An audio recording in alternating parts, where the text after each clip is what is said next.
99% of people are not willing to do what it takes to make their dreams come true. Self-discipline is the center of all material success. You cannot win the war against the world if you can't win the war against your own mind. I love this one. Fail early, fail often, fail forward. It's always a little bit frustrating to me when people have a negative relationship with failure.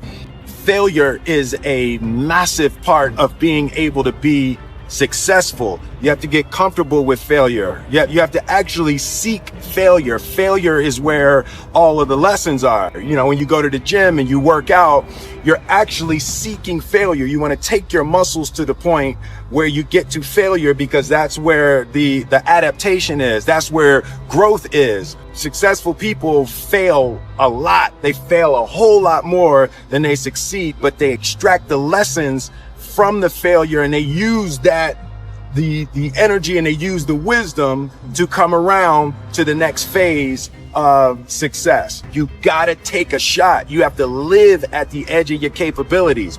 You gotta live where you're almost certain you're gonna fail. That's the reason for practice. Practice is controlled failure. You're getting to your limit, getting to your limit, getting to your limit. You can't lift that. You can't do that. Until you get to the point that all of a sudden your body makes the adjustment, and then you can do it. Failure actually helps you to recognize the areas where you need to evolve. So fail early, fail often, fail forward. So a dude screamed to me the other night, "Hey, Will, I want to be an actor, man. I want to be an actor just like you." People say stuff to me like that. I'm like, yeah, man, you can do it. Give them an encouraging word. But I was just sitting here thinking, and it dawned on me, 99% of people that say stuff like that are not willing to do what it takes to make their dreams come true. The Marines have a saying, everybody wants to go to heaven, but nobody wants to die. And that's just real. At the center of bringing any dream into fruition is self-discipline. Something as simple as food and eating. It's not about your body as much as it is about your mind. It's getting command of your mind to be able to choose actions that are in your own best interest. Every day, we are choosing shit that's not in our own best interest. Right? So if the world is attacking you and the world wants to fight you and the world's trying to hold you down, so you're going to kick yourself in the balls? So you're going to stop yourself from getting what you dream. Self-discipline is the center of all material success. You cannot win the war against the world if you can't win the war against your own mind. People who want to live life on the highest level are the only people who matter in my life. Those are the people that actually go above and beyond to continue success. I had to make a lot of decisions that weren't favorable, that wasn't cool, that wasn't like what you're supposed to do when you're in my position. I had to go against the grain. And that's when I realized that I'm a disruptor. You want to play stupid, be stupid, stay broke. You know what I'm saying? That's my motto. For me, I'm going to take it in. I'm going to absorb everything that's going on and get what I can get. Ain't no school for this shit, stupid. Ain't no school for this shit. You gotta be smart enough to pick up the information as you go. We equate success with money. And I don't care how much it is. If I got more than I had yesterday, I'm successful. But that's not the truth. Success to me is peace. It's peace of mind.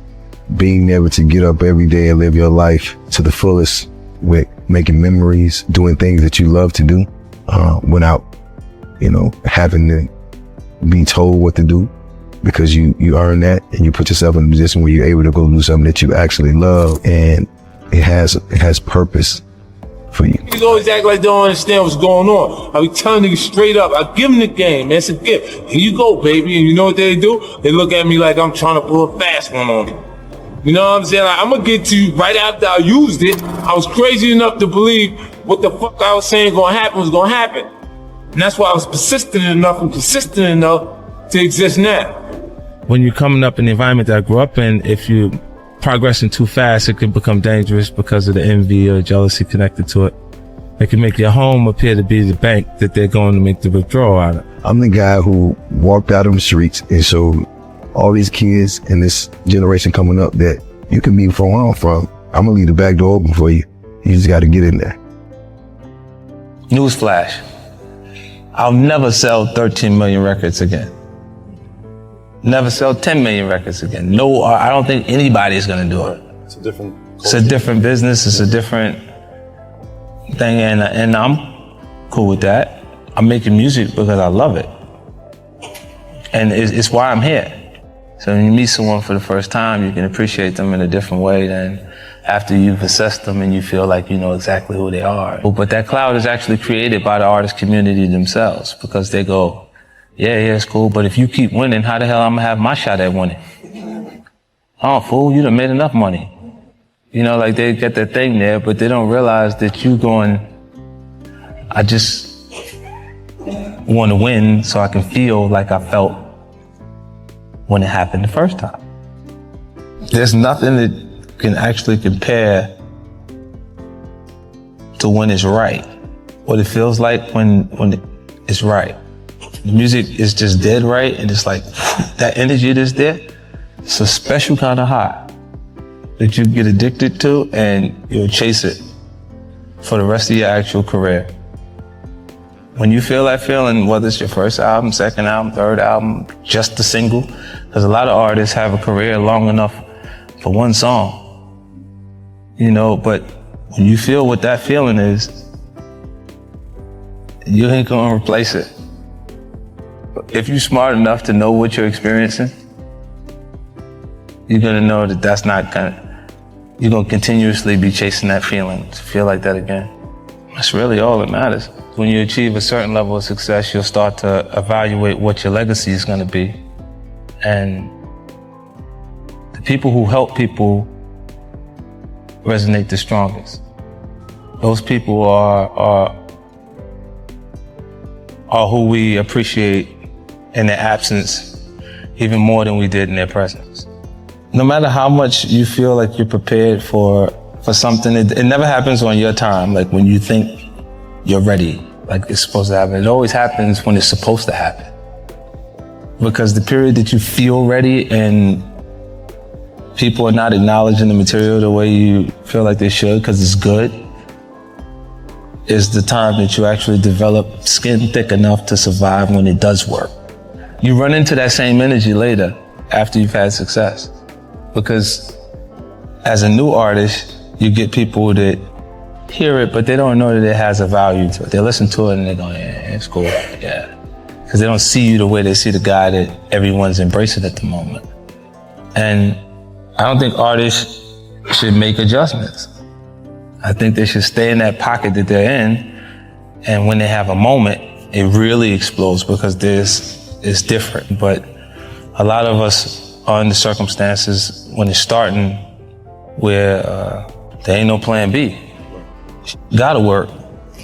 That's what my purpose and why I'm here and why I want to tell my story, because I had to make some painful decisions to get here, and I'm still thriving and trying to get to the next level. But this is bigger than me, because I'm going to have to sit down with somebody one day and tell them, hey man, you know, you might want to try it this way, you know, because it's been so many calls where I've had some kids, where I wouldn't call them kids, but young guys that I really respected.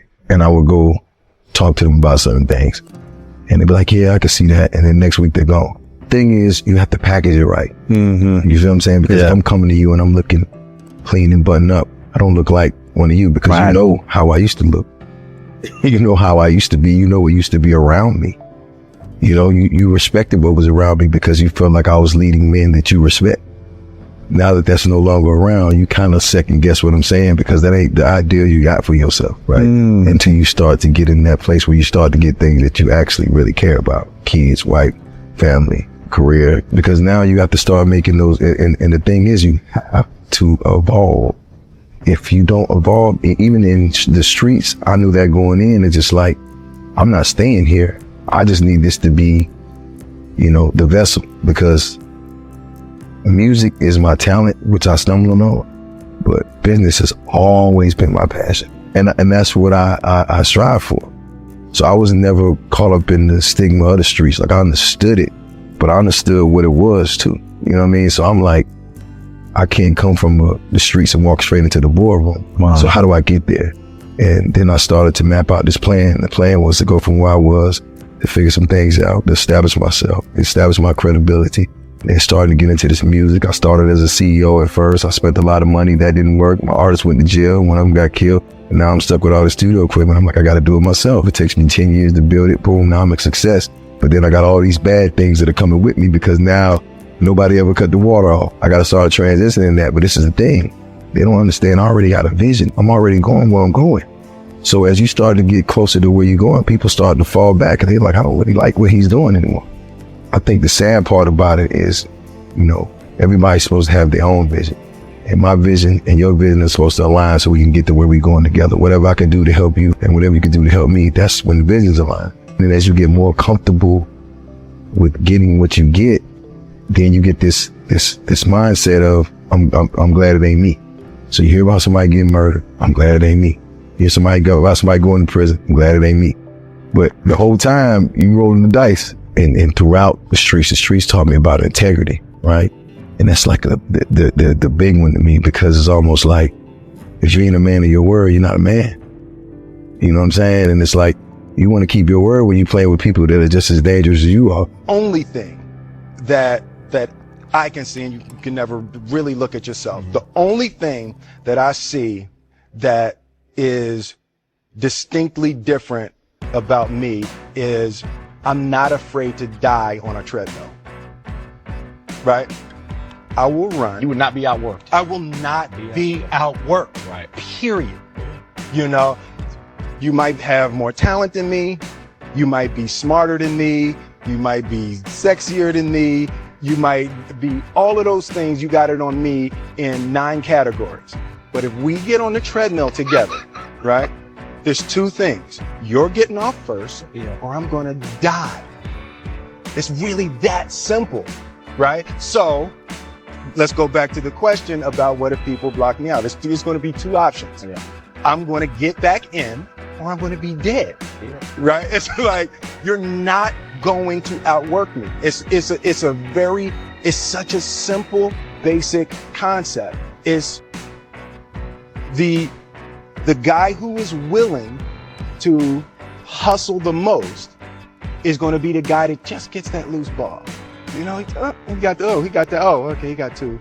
Ooh, God, he hustling, he grabbed that one. That was going to be out of bounds, but he saved it back in. It's like the commodity that I see the majority of people who aren't getting the places they want or aren't achieving the things that they want in this business is strictly based on hustle. It's strictly based on being outworked. It's strictly based on missing crucial opportunities. I say all the time, if you stay ready, you ain't got to get ready. I believe that self-discipline is the definition of self-love. That when you say that you love yourself, that means that you have behavior towards yourself that is loving. It's like you say to yourself, hey man, look, I know you want to eat that pizza and it'll be really good, you know, but I can't let you eat that, man, because if you eat that pizza, you're going to feel like shit, you know, and I love you too much to let you eat that. And I think the word discipline has kind of gotten a bad name. We think about it in terms of punishment. I'm not talking about discipline in that way. I'm talking about discipline in the sense that you forego immediate pleasure for the exchange of long-term self-respect. Self-love is, hey, look, I know you got a test on Monday, you know, and I know you really want to go out with your friends. It's Saturday night, you want to go out, but if you fail that test, you're not going to feel good about yourself. You know, I love you too much to let you go out tonight. Self-discipline is self-love. If you want to be happy, you have to love yourself, which means you have to discipline your behavior. The road to sustained happiness is through disciplining your behavior. and I learned very young from my parents, absolutely, that you don't try to build a wall. You don't set out to build a wall. You don't say, I'm gonna build the biggest, baddest, greatest wall that's ever been built. You don't start there. You say, I'm gonna lay this brick as perfectly as a brick can be laid. There will not be one brick on the face of the earth that's gonna be laid better than this brick that I'm gonna lay in this next 10 minutes. And you do that every single day. And soon you have a wall. And I think psychologically, the advantage that gives me over a lot of people that I have been in competition with in different situations is it's difficult to take the first step when you look how big the task is. The task is never huge to me. It's always one brick. Me too. Greatness is not this wonderful, esoteric, elusive, God-like feature that only the special among us will ever taste. You know, it's something that truly exists in all of us. It's very simple. This is what I believe, and I'm willing to die for it. Period. It's that simple. I know who I am, and I know what I believe. I know who I am. I know what I believe. That's all I need to know. And that's all I need to know. So from there, you do what you need to do. You know, and I think what happens is we make the situation more complex than it has to be. Because we're looking for complexity. There's got to be something complex to understand. It can't be that easy. The separation of talent and skill is one of the greatest misunderstood concepts for people who are trying to excel, who have dreams that want to do things. Talent you have naturally. Skill is only developed by hours and hours and hours of beating on your craft. I've never really viewed myself as particularly talented. Where I excel is ridiculous, sickening work ethic. You know, while the other guy's sleeping, I'm working. While the other guy's eating, I'm working. There's no easy way around it. No matter how talented you are, your talent is going to fail you if you're not skilled. You know, if you don't study, if you don't work really hard and dedicate yourself to being better every single day. If there was one concept that I would suggest to people to take a daily confrontation with, is fear. The problem with fear is that it lies, right? So fear tells you, hey, you know, if you say that to that girl, she's gonna know she has you, you know, and she'll never really be attracted to you if she knows how much you attracted to her. Don't say that. No, how we get her is when she walks by, ignore her. Right, so you know, it's like pop it on your shoulder. Fear tells you dumb shit like that, right? You know, so for me, the daily confrontation with fear has become a real practice for me since about three years ago. I went skydiving in Dubai, right? And skydiving is a really interesting confront with fear, right? So everything's normal. So you fly and you go up to 14,000 feet, and you notice there's a light. It's red and it's yellow and green, right? So right now the light's red. So then you start thinking at some point the light's going to go green, but you don't know what's going to happen, right? And you wait and it goes yellow and the light goes green and somebody opens the door. And in that moment, you realize you've never been in a freaking airplane with the door open. Right? Terror, terror, terror, terror, right? So you go, and then, you know, if you were smart, you sat in the back so you don't go first, right? And then people start going out of the airplane. And you go, and the guy walks you up to the end of the thing, and you're standing, and it's bliss, and you're flying, right? And you're doing that, and then 20 seconds, 25 seconds, 40 seconds, and you have enough time to just kind of be like, oh, shit, that's that building. That's not like that, man. Oh, you can see the ocean. right? You start doing all of that, and why are you scared in your bed 16 hours before you jump? Why are you scared in the car? Why could you not enjoy breakfast? What did you need that? The fear is fear of what? You're nowhere even near the airplane. Everything up to the stepping out, there's actually no reason to be scared. It only just ruins your day. You don't have to jump. And then in that moment, all of a sudden, where you should be terrified is the most blissful experience of your life. And God placed the best things in life on the other side of terror. On the other side of your maximum fear are all of the best things in life.